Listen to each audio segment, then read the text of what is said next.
오늘은 히브리서 12장 부르심에 합당한 생활입니다. 오늘 가장 중요한 말씀은 25절 말씀 우리 합독하겠습니다. 시작. 너희는 삼가 말씀하신 일을 거역하지 말라.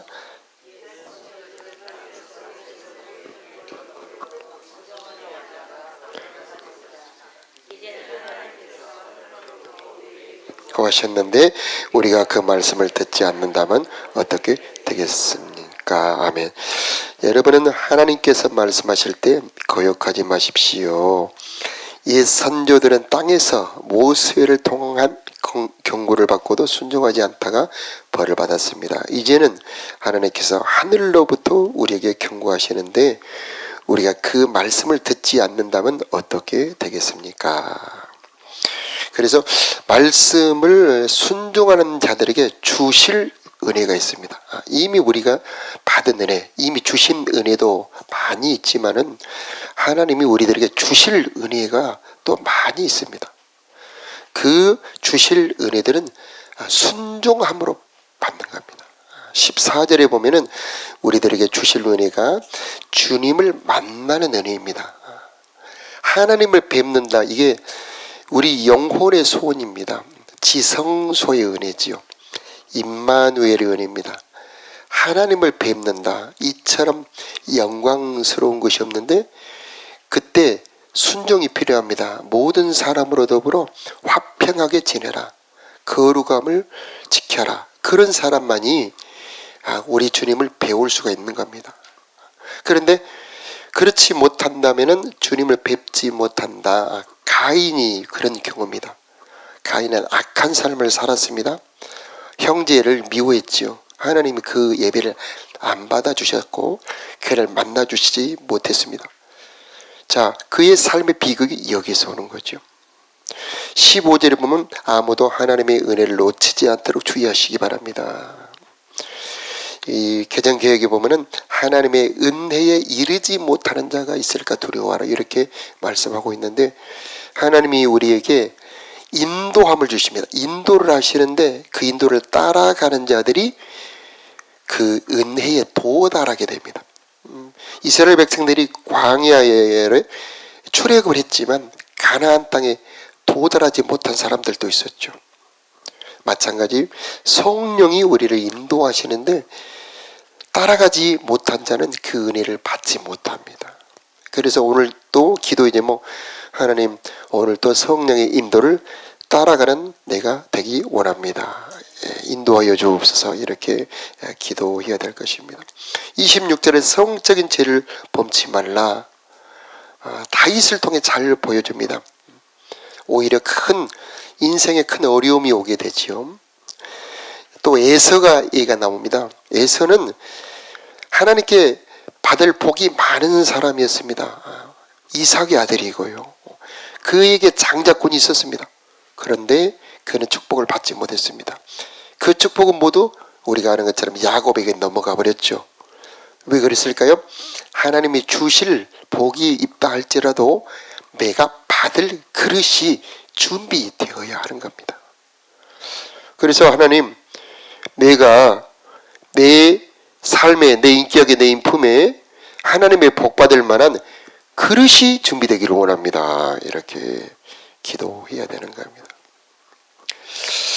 자, 우리가 받는 하나님의 말씀이 얼마나 위험한 권위가 있는 엄청난 말씀인지를 18절과 22절 이후에 계속 보여주고 있는데 두 장소가 나오고 있습니다. 18절에는 시인의 산에서 십계명을 받을 때의 장면이 나오는데 그 말씀이 얼마나 크고 놀랍고 위엄과 권위가 있고 두려운지 모세도 심히 두렵다. 모든 백성과 장로들이 모세한테 와서 부탁합니다. 하나님이 직접 말씀하지 말게 해주세요. 우리가 죽을 것 같습니다. 우리가 십계명의 말씀을 받을 때에 그 말씀을 들을 때 우리들의 마음이 정말 권위와 그 능력과 위험에 죽을 것 같은 느낌이 듭니까? 그렇지 않고 그냥 보통 일상적인 말로 듣지요. 그것은 우리들의 마음이 둔해졌다는 겁니다. 하나님이 그때 모세에게 말씀하십니다. 그들의 말이 옳다. 그들이 내가 하는 말을 직접 듣는다면 그들은 견디지 못할 거다. 다만 그들이 이 같은 마음을 품어 나를 경외하여 그 말씀을 순종하여 복받기를 원하노라 하고 출애굽기 20장에 말씀하시죠. 그 견딜 수 없는 큰 그 말씀보다 22절 이후에 나오는 더 크고 더 놀라운 말씀들이 쭉 나오는데 22절에 보면은 우리 함께 읽어볼까요? 그러나 시작. 그러나 여러분의 시온산에 이르렀으며 여기서 거기까지 보면은 우리가 말씀 받는 장소는 영적으로 볼 때 시온산에 이르렀다는 겁니다. 이 시온산은 하나님이 계신 산입니다. 이 인간 세상에 있는 산이 아닙니다. 하늘에 있는 높은 산. 에스겔서에서 나오고 시편에도 나오고 여러 군데에 나옵니다만 하나님이 지극히 높은 산 위에 그 다음에 보면은 하늘의 예루살렘, 하나님의 도성, 하늘의 예루살렘이 계시죠. 우리가 말씀 받는 장소는 육신적으로 보자면 이렇게 교회당, 예배당이지요. 여기는 광주광역시 우산동이고요. 그러나 영적 장소는 말씀이 선포되는 장소는 시온산이고 말씀이 선포되는 영적인 장소는 하나님의 도성인 예루살렘이고 말씀이 선포되는 곳은 천만 천사들이 있는 곳이고 그 다음에 보면은 교회와 만민의 심판자이신 하나님이 계신 곳입니다. 이 쉬운 성경 번역에는 모든 사람의 심판자 이렇게 표현하고 있습니다만은 개정교역에는 그전 번역에 보면 교회와 만민의 심판자이신 하나님 이렇게 표현하고 있습니다. 우리가 말씀을 받을 때 사람에게 받는 것이 아니고 교회와 만민의 심판자이신 하나님 앞에서 말씀 받고 있습니다. 바로 이게 믿음입니다. 여러분에게 이 아침에 이 믿음이 임하기를 축복합니다. 그래서 데살로니가전서 2장 13절에 그렇게 말합니다. 너희가 하나님의 말씀을 받을 때 사람의 말로 받지 아니하고 하나님의 말씀으로 받음이니 진실로 그러하도다. 또한 저희가 이 말씀 믿는 자들에게 그 말씀이 역사하느니라 이렇게 말씀하고 있어요. 또 그렇게 뒤에 나오는데 온전케 된 의인들의 영들과 또 장자들의 총회 이렇게 표현하고 있고요. 여기서 쉬운 성경에 보면은 하늘의 이름이 기록된 맏아들들의 모임이 열리는 곳이며 그리고 완전하게 된 의인의 영혼이 거하는 곳이기도 합니다. 24절에 함께 읽어보겠습니다. 시작. 여러분은 그의 백성들에게 하나님의 새 언약을 가져다 주신 예수님께서 계신 곳에 와 있습니다. 아멘. 이 자리도 예수님이 이곳에 와 계신다고 여러분 믿어지십니까? 정말 그런 마음이 예배 때마다 말씀 때마다 이런 믿음이 있어지길 바랍니다. 그분의 위엄과 권위는 계시록 4장 5장에 보면 얼마나 위엄이 있는지 24장로들이 엎드려 경배하며 멸류관을 드리지요. 하늘의 천천만만의 천사들이 예수님 앞에 경배합니다. 모든 피조물들이 경배하고 모든 성도들 구원받은 성도들이 우리 예수님께 경배합니다.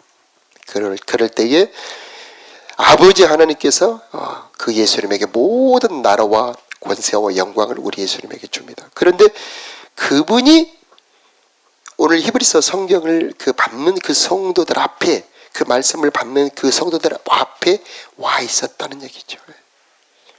시공을 초월하여 말씀이 선포되는 곳에 우리 예수님이 함께 계십니다. 말씀이 선포되는 곳에 성령이 역사합니다. 말씀이 선포되는 것은 바로 그것이 하늘이지요. 그리고 마지막에 그 뿌린 피, 아벨의 피보다 더 나은 소식을 전해주는 그리스도의 피에 가까이 나온 것입니다. 이렇게 말씀하고 있습니다. 자, 말씀의 권위를 아는 자에게 복이 있습니다. 말씀을 무시하는 자들에게는 재앙이 있습니다. 아담이 말씀 무시했습니다. 그래서 뱀의 말을 듣고 또 아내의 말을 듣고 선악과 열매를 먹어버렸죠. 그 인생에 재앙이 있고 그 결과는 대대 후손들에게 영향을 미치고 있습니다. 시드기야 왕은 예레미야의 경고의 말을 무시하고 그 경고의 말을 날로 불에 태워버리죠. 롯의 아내 노새의 사위들은 이 소돔 성이 불비로 멸망할 것이니 우리와 함께 도망가자. 그럴 때 농담으로 여겼죠. 롯의 차도 말씀을 무시해서 소금이 돼버리고 말았습니다. 이스라엘 백성들은 수많은 선지자들이 경고할 때 말씀 무시했습니다. 또 말씀을 핍박했죠. 그 결과는 멸망이었습니다. 반대로 말씀을 보배롭게 여기는 사람은 복이 있었습니다. 다윗의 복은 말씀을 귀하게 여기는 복입니다. 시편 1편이 너무 잘 나와 있죠. 그래서 시편 1편에 복 있는 사람은 여러분 일생에 복이 있기를 축복합니다. 우리 예수님은 구원은 피로 주시지만 복은 말씀으로 주십니다. 그래서 성소의 모든 은혜는 지성소 안에 있는 법계를 향하고 있습니다. 그래서 말씀을 향하여 그 은혜가 흐르고 있습니다. 그래서 그 은혜를 받을수록 말씀에 가까이 가는 겁니다. 그래서 결국 그 법계에 의해서 시은자가 베풀어져 있습니다. 즉 말씀 위에서 은혜를 베풀어 주신다는 그런 말씀입니다. 즉 다시 말하면 모든 은혜를 주신 목적은 말씀을 순종케 하기 위해서 우리들에게 은혜를 베풀어 주신다는 말씀이죠.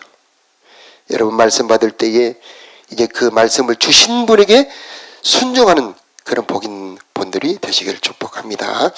자, 여기서 말씀을 순종할 때에 받는 복이 나오는데 그 뒤에 보면은 진동이라는 단어, 여기서 흔들어 놓겠다 하는 단어가 나옵니다. 26절에 한번 볼까요? 왜 우리가 말씀을 순종해야 되는지. 예전에는 시작. 예전에는 그 소리가 땅을 흔들었지만 이제는 땅뿐만 아니라 하늘까지도 다시 한번 흔들어 놓겠다고 하나님께서 약속하셨습니다. 다시 한번이란 말은 흔들릴 수 있는 것들은 모조리 없애버리겠다는 뜻이기도 합니다. 이것은 흔들리지 않는 것들만 남기려는 것입니다. 이게 우리 예수님 재림 때 이루어지는 일입니다. 흔들리는 것들은 모조리 없애버리고 흔들리지 않는 것들만 남겨두는 때가 오는데 그게 우리 예수님 재림 때. 모든 옛 피조물이라고 그러죠. 처음 피조물은 다 불타 없어져 버리는데 그 중에 불타지 않는 것들이 있다. 그것은 새로운 피조물들만 불타지 않습니다.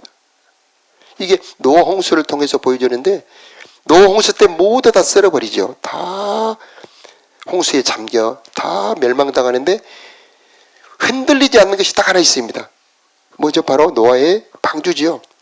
순종하여 지어놓은 노아의 방주만은 홍수에 떠내려가지 않습니다. 홍수에 멸망당하지 않습니다. 이제 마찬가지입니다.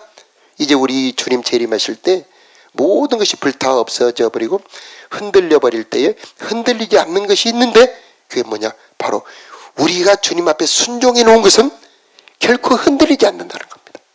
우리가 순종해야 될 이유가 바로 그겁니다. 재림을 준비하기 위해서 순종해야 한다는 것이죠. 다시 말하면 우리가 주의 말씀을 순종할 때 그의 말씀을 거역하지 않고 그의 말씀을 두려움으로 순종할 때 우리는 주님 재림하실 때 보존받을 뿐만 아니라 영광에 참여하게 된다는 것입니다. 우리 28절 함께 읽겠습니다. 시작. 우리가 흔들리지 않는 날을 가졌으니 감사드립시다. 하나님을 기쁘시게 하며 경건함과 두려움으로 하나님께 예배드립시다. 아멘. 자, 이건 개정개혁이 훨씬 더 나은 것 같아요. 28절에 보니까 제가 읽어드릴게요. 그러므로 우리가 흔들리지 않는 날을 받았은즉, 여러분 흔들리지 않는 나라 하나님의 나라를 받으신 분 아멘 해주시기 바라요. 우리 모두 받았습니다. 이로 말미암아 은혜를 받자.